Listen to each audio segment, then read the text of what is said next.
Labarin jinin mayaka, labari akan jarumtaka, ƙwazo da kuma jajircewa. A cikin wani ƙauye mai suna Zubur, al'umma suna rayuwa cikin zaman lafiya da tsaro na shekaru masu yawa.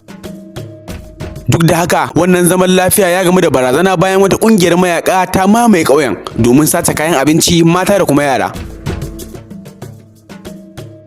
Babban jigo a cikin wannan labari ne na jarumtaka da gwagwarmaya tsakanin gaskiya da kuma mugunta, tare da manyan jarumai masu neman dawo da martabar wannan ƙauyen.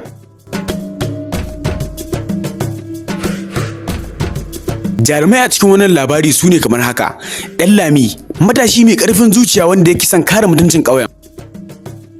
Hauwa, yarinya mai basira wacce ta taimaka wajen tsara dabaru akan yakin da aka yi. Sarki Gada, shugaban ƙauyen wanda ya shiga cikin damuwa bayan zuwan mayakan.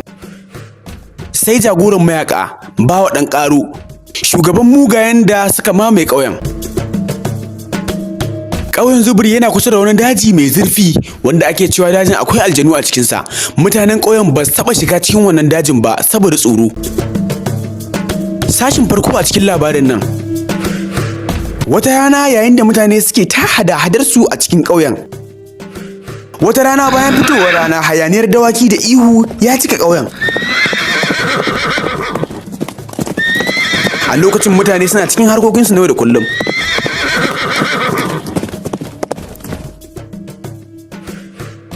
Sai mayakan suka shigo cikin gari suna ƙona gidaje da tattara dukiyoyin mutane.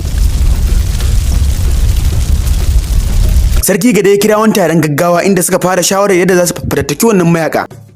Danlami ya miƙe yana cewa idan muka ci gaba da tsoron su babu wanda zai tsira, gara mu tashi mu kare mutuncin mu. Amma mutane da yawa sun yi tsoron mayakan saboda suna da makamai irin na zamani.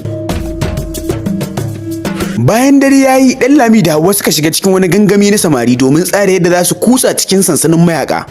Suna amfani da dabarun gargajiya irin na tsohuwar Afirka, kamar rufe sahu da ɗaukar makamai masu sauƙi. A sansanin mayakan an gano cewa Bawa ɗan karo yana son amfani da kukan yara don yin wani asiri da zai tabbatar da mulkinsa a kowane gari idan suka mamaye. Mu haɗe a karo na gaba domin jin yadda za a gwabza wannan gagarumin yaƙi.